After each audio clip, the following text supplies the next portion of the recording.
이번 이적 시장 얘기 중에서 지금까지 가장 많이 나오고 사실 여름 이적 시장이 나오기 전에도 가장 뜨거웠던 키워드가 안데르손이었잖아요. 그렇죠. 안데르손 선수가 어쨌든 좋은 선수인 거는 K리그를 보는 팬이라면 부정할 사람은 없을 것 같아요. 그죠. 작년에 일단 도움왕이었고, 그치. 리그 베스트 11이었고. 혹시 스탯적으로 뭐 안데르손에 대해서 이야기하실 거 있나요? 뭐 작년 기준으로 일단 아까 말씀하셨듯이 도움왕이었고 지금 기준으로 봤을 때 일단 어시스트 5개입니다. 그리고 뭐 계속 보자면 키패스 뭐 경기당 2.2개 이렇게 되어 있고 한번 잡았을 때 일단은 찬스로 만들어줄 수 있는 패스가 2.2개 정도 매 경기 내보고 있다는 거예요. 굉장히 좋습니다. 그리고 그 수비적 스탯을 봤을 때 경기당 이제 태클도 1.4개씩 하고 있고, 그러니까 수비적 가담 좋습니다. 그리고 이제 그 리커버리 횟수도 일단 6.4개 정도, 드리블로 이제 가담이 이제 경기당 2.6개 정도를 성공하고 있는데 성공률은 42% 정도예요. 그러니까 대략 경기당 6개, 6개 정도 성공한다는 얘기죠. 시도를 한다는 얘기죠. 그 생각보다 큰데 그게. 되게 커요. 그니까요. 6개, 6개에서 2개 정도만 들어가도 사실 박스 안쪽으로 바로 이제 다이렉트로 들어가니까 지상경합 같은 경우도 이제 한 44% 성공하고 5.8개 정도? 공중경합 같은데 이게 사실 그렇게 좋지 않아요. 0.3개 정도. 왜? 애초에 이 선수가 장신은 아니니까. 포지션 로스트 21.2 이렇게 나와 있는데 이거는 뭐 애초에 드리블 횟수가 많은 선수다 보니까 그리고 이 선수가 에이스다 보니까 이건 필연적인 거고. 공을 많이 드리블을 치고 공을 많이 가지고 있는 선수는 자연스럽게 소유권을 잃는 횟수도 많아지니까. 채팅창 보니까 이제 그 슬로우비님이 이제 그 안데르손 오면 수비가 다음 루카스랑 빡세게 시켜서 막상 공격해야 할 때 힘들어서 못할 것 같다 그랬는데 지금 수원 FC에서 히트맵을 보면 이미 수비 가담을 굉장히 많이 하고 있어요. 어쨌든 스텝적으로 얘기를 해보자면 안데르손은 리그에서 가장 창의적인 윙포워드 중에 하나라고 이제 말을 할 수 있겠고, 그리고 선수 본인이 끝낼 수 있는 클러치 능력도 충분히 가지고 있고, 그러니까 무엇보다 크랙이 되면서도 창의성이 담보된 양날의 검 같은 선수죠. 사실 모두가 이렇게 탐내고 몸값이 비싸게 책정되는 데는 이유가 있다. 이런 스탯적인 근거가 뒷받침을 해주는 거니까. 준비하신 거 한번 얘기해 보실래요? 안데르손과 관련돼 가지고 뭐 열심히 준비를 하시더라고요. 일단 안데르손 이 딜 꼭 해야 되나? 이거 꽤 파격적인데? 왜냐면 대전 팬들도 그렇고 서울 팬들도 그렇고 솔직히 요즘 최근에 나오는 소식들이 우리 팀에서 선수가 끼어있는 그 루머들이 많이 나오고 있잖아요. 그렇죠. 그렇기 때문에 어떤 팬들은 이 딜을 꼭 해야 될까라고 이제 의문을 갖는 팬들도 있을 거고, 또 예전에 한 일주일 전에 저 같은 경우에는 안데르손이 지금 2값어치라고? 아이고 K리그에서 이거는 너무 비싸다. 말이 안 된다 라고 생각했던 사람도 있을 거고, 그래서 그런 것들을 이제 다 한 번씩 종합을 해가지고 결론을 한번 내려보자. 그럼 이제 K리그 내 이적한 공격수들 얼마에 이적했나 한번 살펴봐야겠죠. 물론 FA도 있고 한데 제가 이제 찾아온 거는 이 적정 몸값을 한번 알아보기 위해서 K리그에서 좀 활약을 했고 전 시즌에 아니면 꾸준히 그 선수가 이제 구단과 구단에서 이적료가 발생한 거래에서 얼마를 주고 갔냐, 그리고 전 시즌에 스탯이 어땠는가, 아니면 뭐 통산 스탯이 어땠는가, 이걸 한번 비교를 해봤어요. 자, 첫 번째, 현재 울산 HD의 공격수인 야구 선수입니다. 야구 선수 강원에서 울산으로 갈 때 약 이적료가 10억 정도 발생했다고 해요. 세다. 근데 10억 정도의 값어치 어떻게 책정됐을까? 야구 선수가 K리그에서 29경기 나와서 10골 2도움. 이 진짜 굉장히 준수한 스탯이죠. 거의 2경기에 하나씩 스탯을 생산했다. 그래서 이 선수도 이제 여름 이적 시장에 옮겼죠. 네. 10억에 옮겼습니다. 그러면 야구 정도 한 리그에서 한 10골 정도 넣어줄 수 있는 공격수가 한 10억 정도 되네 라고 이제 생각을 하면 되겠죠. 그 다음에 이제 에르난데스 선수 윙포워드입니다. 인천에서 전북으로 갈 때 13억에서 15억 정도 추정이 됩니다. 에르난데스가 인천에서 1부 리그 통산으로 41경기 나와서 10골 9도. 어쨌든 2경기당 1개네 이것도. 여기도 이제 2경기당 1개. 근데 15억 정도. 그리고 이제 올 시즌에 안양의 공격을 이끌고 있는 모따 선수. 네. 천안에서 안양으로 이적을 했습니다. K리그2 득점왕 출신이었죠. 이 선수가 10억. 그러면 한 팀의 주전 득점원을 책임져 줄 수 있는 공격 포인트를 생산할 수 있는 선수가 한 10억에서 15억 정도 되는 것 같다라고 생각을 하시면 될 것 같고, K리그에서 이제 FC 서울의 이제 윌리안 선수가 대전에서 서울로 갈 때 임대 왔다가 완전히 이적했잖아요. 그렇죠. 저희 임대를 했던 그 시즌에 33경기 나와서 8골 2도움 올리고 7억에 이적했습니다. 7억이었나요? 7억. 50만 달러니까 이제 7억 정도 되지. 7억 정도 된다고 이제 보시면 될 것 같고. 근데 이게 은금검님 약간의 추정치라서 완벽하게 공개된 정보가 아니라서 대충 예상. 대충 플러스 마이너스 한 1억 정도로 이제 생각하시면 돼요. 이적료는 정확하게 공개되는 게 없어요. 그렇죠. 그리고 이게 그 예산안 그런 거 나오잖아요. 맞아요. 매년 거기 나오는 것도 사실 이적료가 항상 일시불인 게 아니어가지고 달라 조금.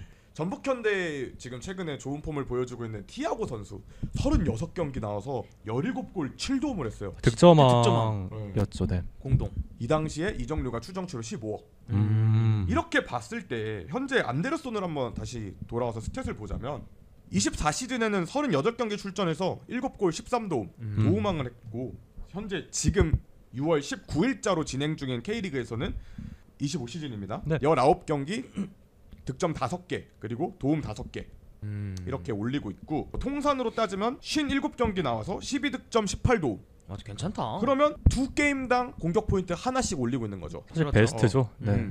그러면 이제 기대값으로 봤을 때 안데르손의 몸값이 이제 기존의 그 빅데이터에 의하면 제가 봤을 때 13억부터 출발. 근데 이제 대전이랑 서울이랑 입찰 경쟁이 붙었잖아요. 경매가 붙었잖아요. 네. 그러면 이제 30억 정도가 맥시멈이 될 수 있겠다 했는데 30억은 좀 과해요. 제가 봤을 때 K리그에서 이 정도 몸값이 나오려면 K리그에서 통합으로 많이 썼을 때가 23시즌인데 그 당시에 전북이 겨울 여름 다 합쳐서 약 90억 정도 가까이 썼던 걸로 기억을 하는데 그럼 안데르손 선수 딜 하나에 3분의 1을 붓는다? 솔직하게 말하면 기업 구단이어도 서울같이 뭐 자생하려고 하는 구단들 뭐 대전도 마찬가지입니다. 그렇기 때문에 조금 부담스러운 금액이 될 수 있겠다라고 평가를 해서 저는 한 20억에서 25억 정도가 좀 합리적이라고 좀 생각을 하고요. 네. 그럼 수원FC가 가장 필요로 할 포지션을 한번 생각해 볼까요? 성엽 씨는 어디가 좀 괜찮은 것 같아요? 당연히 저는 삼선이 가장 중요할 것 같아요. 왜냐면 지금 여기 주전이 노경호랑 장윤호 노경호인데 솔직히 장윤호 노경호로 강등 경쟁 힘들다고 생각해요. 안데르손이 만약에 떠난다면 공격의 선봉장이 또 필요하지 않을까. 그게 윙이 됐든 톱이 됐든. 저도 일단 삼선 한 명. 그렇지 장윤호와 노경호는 힘들어요. 그리고 저 의외로 풀백도 좀 중요할 거라 보거든요. 얼마 전에 그 박철우 군대 가기도 했고 아무래도 그 자리 좀 더 업그레이드 필요할 거라 보기도 해요. 자, 제 의견은 그러면 종합했을 때 먼저 말씀드리면 수원FC는 현재 전 포지션의 보강이 필요하다. 어디든 다 들어가야 된다. 삼선 나왔죠? 풀백 나왔죠? 안데르손 선수 나가면 2선 필요하죠. 일단 2선 공통적이야. 확실해. 공격수랑 골키퍼를 제외한 모든 포지션에서 선수가 오면 좋다. 왜냐면 그렇게 보여요.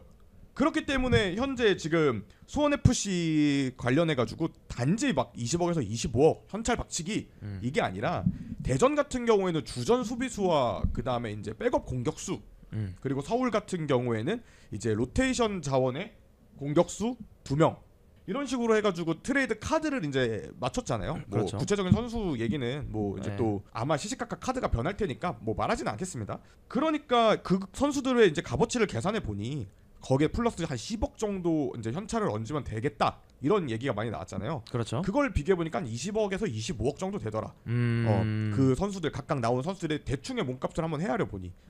왜냐면 보통 K리그에서 기업 구단에 있는 이제 준주전급 선수가 이적을 할 때는 한 3억에서 5억 정도로 왔다 갔다 하니까. 그렇죠. 준주전이면 그렇죠. 그러니까 지금 대전도 서울도 둘 다 그 정도 자원을 이제 붙여주고 2명씩 붙여주니까 뭐 합쳐서 10억이라고 치고 현금 10억 정도 붙이겠다. 거기에 좀 경쟁이 붙겠죠. 그러면 20에서 25억 제가 생각한 액수만큼은 돌아가고 있는 것 같아요.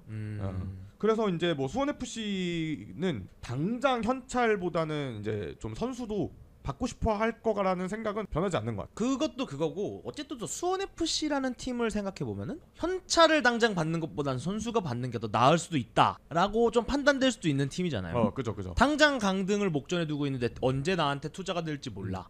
이런 팀이면 솔직히 감독 입장에서는 선수를 더 요구할 것 같다는 생각이 난 들거든요. 약간 그 시민구단 특징상 일단 돈이 들어와도 그걸 이제 재투자를 바로 할 수 있을지 없이 모르고. 그렇죠. 그리고 지금 이 팀이 강등권이고 그러니까 그냥 다이렉트로 바로 선수를 받아버리는 게 이제 금액적인 부분은 한번 맞춰봤어. 네. 한 20에서 25억 뭐 선수 2명 정도 끼는 게 수원FC한테는 베스트일 것 같다. 중요한 거는 금액 너머에 있잖아요. 그러니까 그러면 그 금액 너머에서는 어떤 문제가 있을까요? 어떤 문제가 있을까요? 일단 선수 그 트레이드로 가려고 한 선수가 정말 가고 싶어 하는지 감정에 관련된 문제, 감정적인 문제가 일단 있을 거고 네. 특히 선수를 제외하고 팬들의 감정도 그렇죠. 포함을 해야 될 것 같은데 사실 지금 얘기가 나오는 선수들이 물론 지금의 값어치에 따라서 폼에 따라서 활동량에 따라서 활약상에 따라서 팬들의 의견이 갈리는 선수들도 있습니다만 대전도 그렇고 서울도 그렇고 어쨌든 간에 우리 팀에서 오래 뛰었던 선수들이고 사랑을 받았던 선수들이에요. 그렇죠.